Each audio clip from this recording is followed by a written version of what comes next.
नमस्कार, आप सभी किसान भाइयों का इस कार्यक्रम में बहुत बहुत स्वागत है।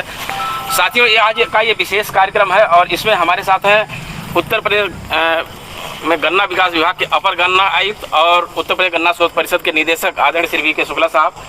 और ये विशेष कार्यक्रम किसान भाइयों आपको जागरूक करने के लिए ही ये बनाया जा रहा है और दिखाया जा रहा है, क्योंकि गन्ना किस्म जो 11015 है या PV 95 है, उसको लेकर के किसानों में बहुत ही भ्रम की स्थिति है। और यहाँ पे उसी को देखते हुए गन्ना विकास विभाग द्वारा निदेशक महोदय के अंडर में ये एक्सपेरिमेंट लगाया गया है, सिर्फ आपको ये दिखाने के लिए कि जब 11015 हम यहाँ लगाते हैं, उसमें परीक्षण करते हैं और उसमें जो रेड राट का स्ट्रेन है वो डाला जाता है तो क्या स्थिति आती है। तो हमारे साथ है पादप रोग वैज्ञानिक डॉक्टर सुजीत प्रताप, ये आपको बताएंगे कि किस तरीके से इसमें ये लक्षण दिखाई पड़ रहा है। नमस्कार कृषक भाइयों, अभी आप खड़े हैं CO 11015 के प्लाट पे। आप ये देख रहे होंगे, ये 4-5 लाइन का जो हार्वेरियम तैयार किया गया ये 11015 का है। निदेशक सर के आदेश से हम लोगों ने इसमें, चूँकि इसमें रेड राट की कुछ शिकायत थी, इसकी पुष्टि के लिए उत्तर प्रदेश गन्ना शोध परिषद शाहजहाँपुर के पादप रोग अनुभाग के तहत ये एक्सपेरिमेंट किया गया। 1 साल का ये रिजल्ट दिखा रहा हूँ।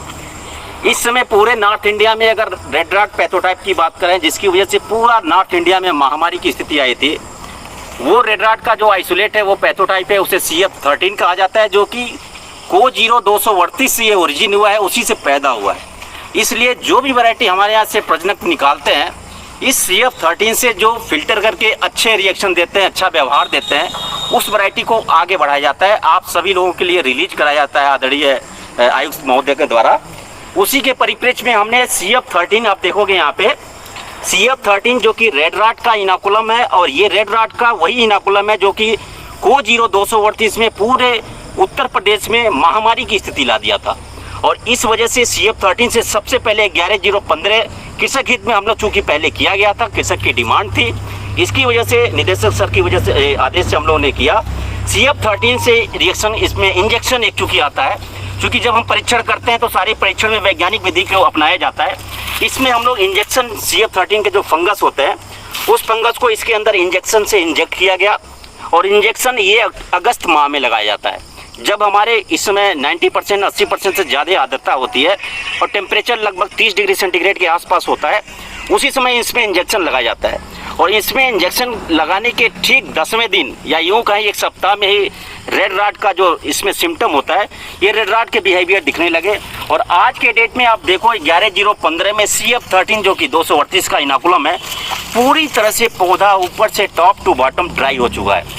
और पूरे हमारे ये हार्वेरियम जो भी हमारा ये क्यारी लगी हुई है, ये सारा CO 11015 का प्लाट है, पूरा का पूरा प्लाट इसमें CF13 से ड्राई हो चुका है। इसीलिए किसान भाइयों से मेरा आग्रह है कि जहाँ भी हम इसकी प्लांटिंग कर रहे हैं, आगे से अगर प्लांटिंग अभी तक हमने किया तो आगे आने वाले समय में 11015 के साथ बुआई कदापि नहीं करना चाहिए। अन्यथा क्या होगा कि अभी हम पूरा प्रदेश CO 0238 से महामारी के चपेट में आया था। आगे हो सकता है कि 11015 यदि कोई किसान भाई बढ़ाता है, निश्चित रूप से महामारी आने की संभावना है, क्योंकि इस CF13 एक ऐसा इनाकुलम है जो कि बहुत ही ताकतवर है, और इस ताकत की वजह से 238 को इसने धराशायी कर दिया। और 11015 नहीं, अपितु बहुत सारी ऐसी वैरायटी हो सकती हैं जो अन्य प्रदेशों से ले आते हैं, वो सारी वैरायटी में CF13 की वजह से महामारी आ सकती है। कहने का मतलब ये है कि किसान भाइयों, आप ये जो देख रहे हैं, मैं एक चीज़ और बता देना चाहता हूँ स्पष्ट किसान भाइयों को। जो ये आप देख रहे हैं 3 लाइन इधर और 3 लाइन इधर, इसके किनारे जो हरे गन्ने दिखाई पड़ रहे हैं वो अलग किस्म के हैं। ये केवल 11015 है, और इसका मकसद यही है, आज स्वयं निदेशक महोदय इसका परीक्षण कर रहे हैं और आपके सामने हैं यहाँ पे।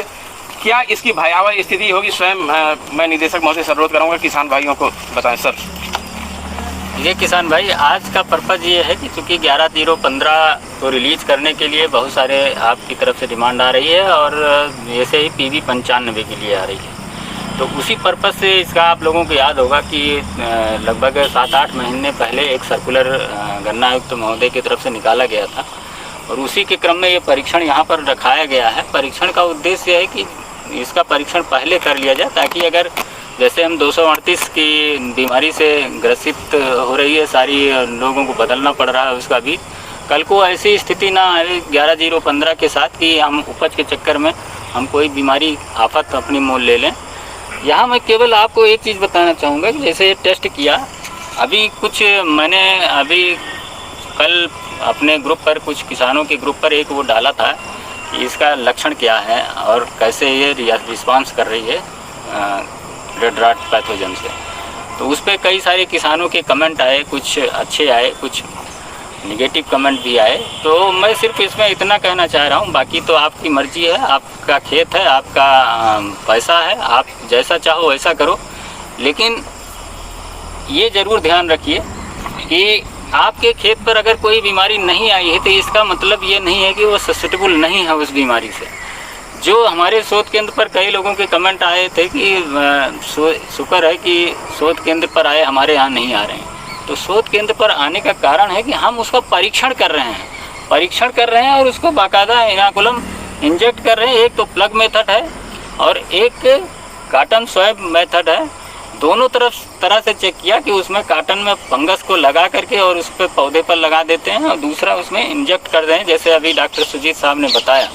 तो दोनों विधियों से करने पर उसका रिस्पांस वही आ रहा है कि ये पैथोजन तुरंत ही उसको पकड़ ले रहा है गन्ने को और 15 दिन के अंदर गन्ना ड्राई हो जा रहा है। तो आप लोगों को मेरा सुझाव यही है कि इन दो किस्मों को बहुत ज़्यादा ना फैलाएं और कम से कम सीड का कारोबार तो इसके माध्यम से ना करें, अदरवाइज ये फैलेगी और फिर बीमारी को आगे चल के हम जो रोकना चाहते हैं 238 ख़त्म करने का एकमात्र उद्देश्य यही है कि 238 में रेड रॉट लग रहा है और वो बीमारी पूरे प्रदेश में फैल गई थी और हटाने का पर्पज़ यही है कि ताकि वो बीमारी से हम उसको कंट्रोल कर पाएँ। अगर इसको फिर लगाना बढ़ाना शुरू कर देंगे तो हमारी बीमारी हमारा कंट्रोल करना बहुत मुश्किल होगा। इसलिए मेरा आग्रह है कि आप लोग इस पर बहुत ज़्यादा फोकस ना करें और इसको बहुत सीमित मात्रा में ही रखें। धन्यवाद सर, बिल्कुल सही बात है सर। किसान का सबसे पहला सवाल यही होता है कि हमारे खेत में तो नहीं है, आपके गन्ना शोध में है।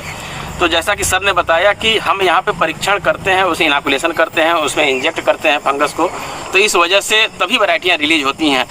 तो ये एक उद्देश्य था कि आपको इससे जागरूक किया जाए, इसकी भयावह स्थिति से आगे चल के आगे और कोई स्थिति ना हो जाए। बहुत बहुत धन्यवाद इस कार्यक्रम से जुड़ने के लिए। सभी किसान भाइयों को नमस्कार।